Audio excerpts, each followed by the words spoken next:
Hello, I am just posting this video because I would like to mention the fact that if anybody sees this, that if you subscribe to my channel, there will be some really good, cool repair videos coming up, like this guy right here. I'm going to do some TVs. I have a couple radios I'm going to do some detailed videos. I have, to spoil the surprise, I have a Philco 17er that I'm restoring. I'm not going to spoil what's wrong with it. I have a Philco from the mid-50s, kind of like one of those big tabletop TVs, not a portable, but it's like 17 inches. I have this RCA KCS 92 that I'm going to be doing, and I have a bunch of other stuff that I'm going to do. I'm going to do some stuff with the Magnavox, going to recap the amplifier and whatnot, because I think just the TV has new caps in it.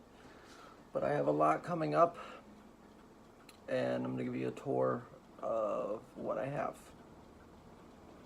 So, if you like this sort of thing, please subscribe.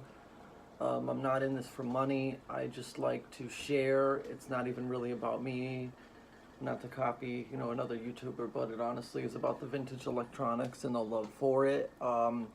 These are not guides on how to do stuff, and if you're doing this kind of stuff, TVs, the anode on the TV from the flyback cage contains, on color TVs up to 40-50 kilovolts. These are between 8 and 20 kilovolts. The black and whites from the 50s. It's at your own risk, and the B plus could be up to 400 volts. So this stuff can kill you. Please be careful, and at your own risk. I am not teaching how to do this. I am just sharing it for those who are interested in keeping this old stuff alive. So thank you. Please subscribe if you're interested. Leave comments. Open to constructive criticism. And I don't do this for a living. I'm not saying in no means by I'm a professional, but I know what I'm doing.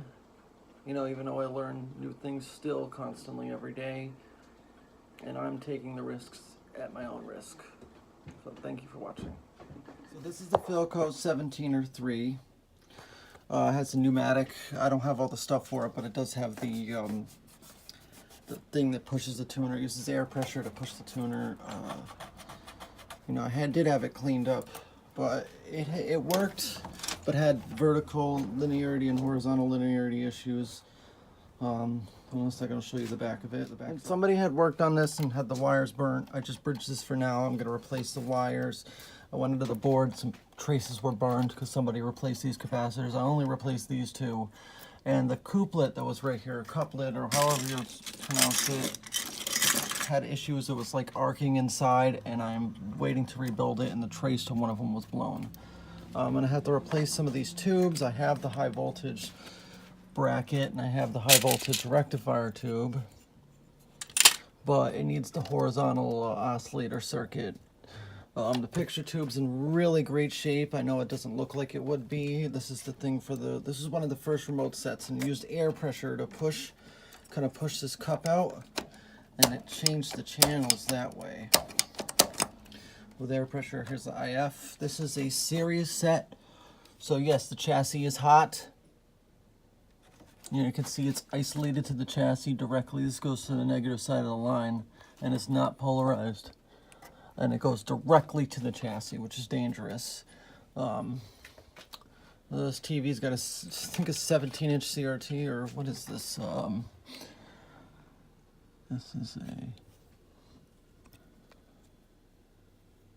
17-inch CRT. There's supposed to be rabbit ears coming out of here, because you can see this has a strap down here, and it goes to the back door, where it has the VHF. This is VHF only, but you can it is ready to adapt UHF tuner. I only use the VHF anyway.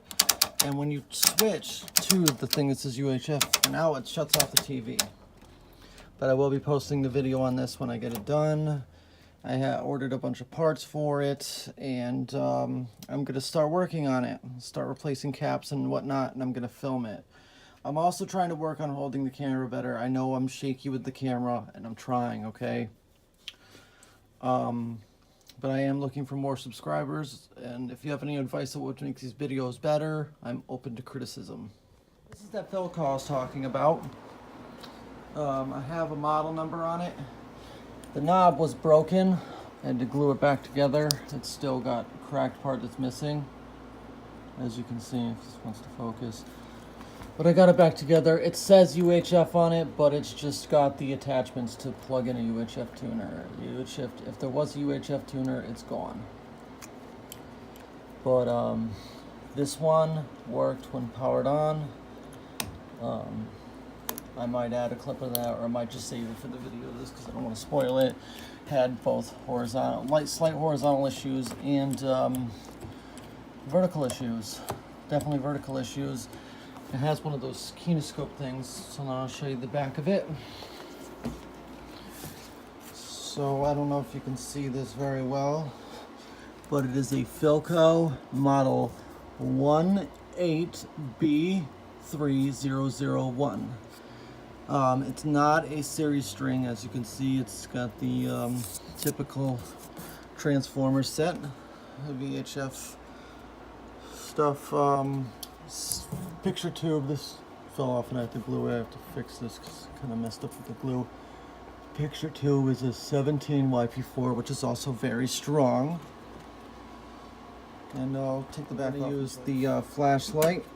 So I tried to clean up a little bit, but I didn't go into too much detail. So it's got some tubes replaced. You know, it's 12AU7.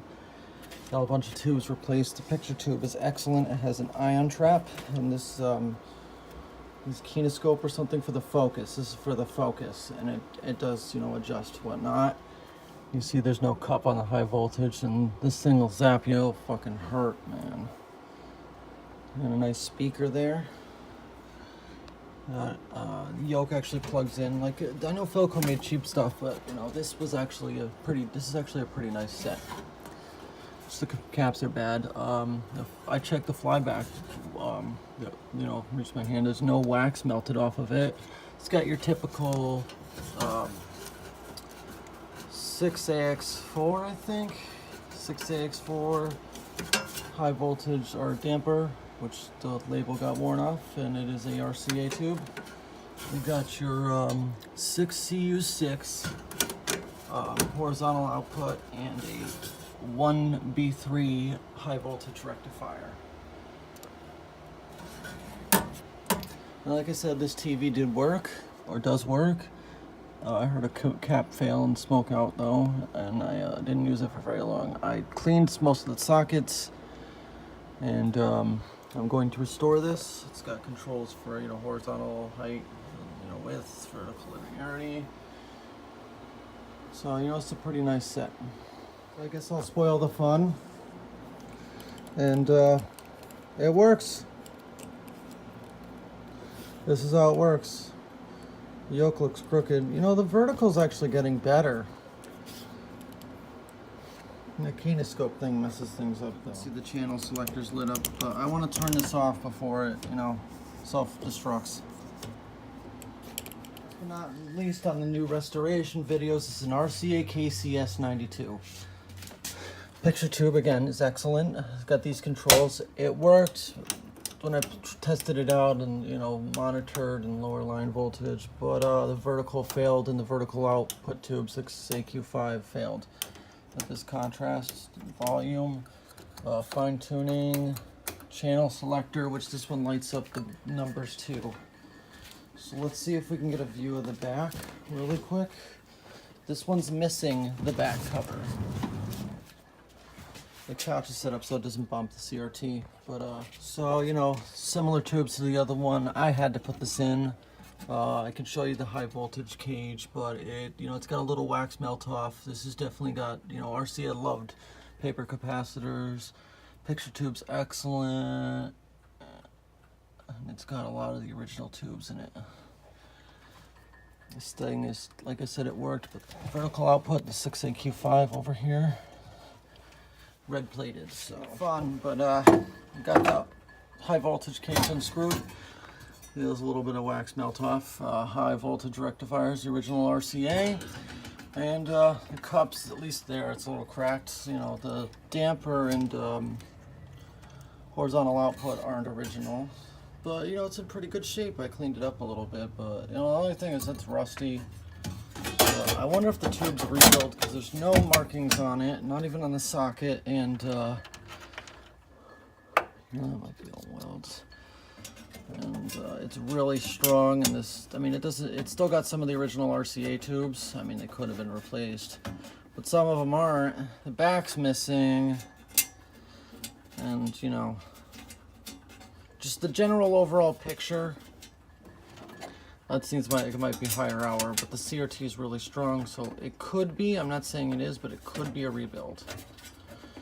But I'm not saying it is, and I'm not saying it isn't. The fuse, they put a 3 amp, it's supposed to be 300 milliamps, and I put a quarter amp. Hopefully it doesn't blow. That's all I had, but I'll get the correct fuse for it. But yeah, that's the RCA, and, you know, I've been looking for an RCA set for a while. You know, I really like these black and whites, and they seem to not get as much use as the colors and not be as dead. You know, I don't think I'm ready. I mean, I might be able to handle it, but I don't think I'm ready for like a CTC or something yet, because, you know, they're very complicated sets. The convergence and the setup and a line, you know, it's just, I like these black and white sets, you know, honestly, and I really like this TV. I'd like to find a back for it if I could, but I'm gonna recap it. I'll film all the stuff from it.